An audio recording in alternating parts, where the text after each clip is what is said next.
रहस्यमयी अंधेरा राजा आदित्य का राज्य सूर्यनगर अपनी खुशहाली और समृद्धि के लिए प्रसिद्ध था। पर एक रात आसमान पर अचानक बादल छा गए, सूरज की किरणें लुप्त हो गईं और पूरा राज्य घने अंधेरे में डूब गया। न कोई फसल उग रही थी, न ही पक्षियों का चहकना सुनाई दे रहा था। लोग डर से अपने घरों में बंद हो गए। भविष्यवाणी का रहस्य राजा ने अपने पुरोहित से इस अंधकार का कारण पूछा। पुरोहित ने एक प्राचीन ग्रंथ निकाला और कहा, यह छाया देवता का श्राप है। उन्होंने कहा था कि जब राज्य में लालच और धोखा बढ़ेगा तब सूर्य की रोशनी गायब हो जाएगी। राजा, आपको छाया देवता की गुफा में जाकर उनका सामना करना होगा। राजा का निर्णय राजा आदित्य, जो अपने साहस के लिए प्रसिद्ध था, तुरंत तैयार हो गया। उसने अपने सबसे भरोसेमंद योद्धा अर्जुन और बुद्धिमान मंत्रिणी माया को साथ लिया। तीनों ने गुफा तक का खतरनाक सफर शुरू किया। घने जंगल का रहस्य। रास्ते में उन्होंने एक घना जंगल पार किया जहां पेड़ों की शाखाएं सांपों की तरह हिल रही थीं।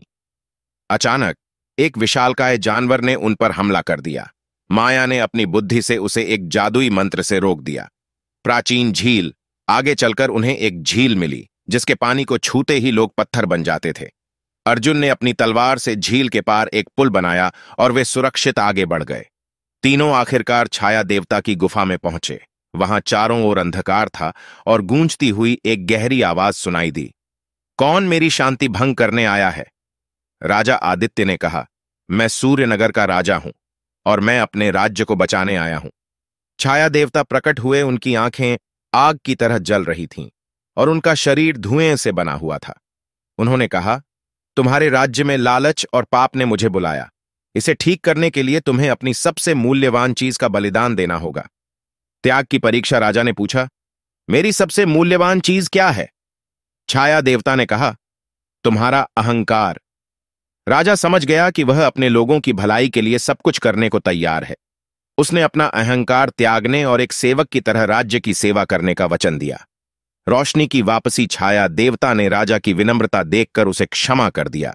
उन्होंने अपने हाथ उठाए और गुफा से तेज रोशनी निकली। धीरे धीरे सूरज की किरणें फिर से सूर्यनगर पर लौट आईं। लोग खुशी से झूम उठे। फसलें फिर से लहलहाने लगीं। सीख। राजा आदित्य ने अपना राज्य पहले से भी बेहतर बनाया। उसने प्रजा के साथ मिलकर काम किया और हर किसी के लिए न्याय और समानता सुनिश्चित की।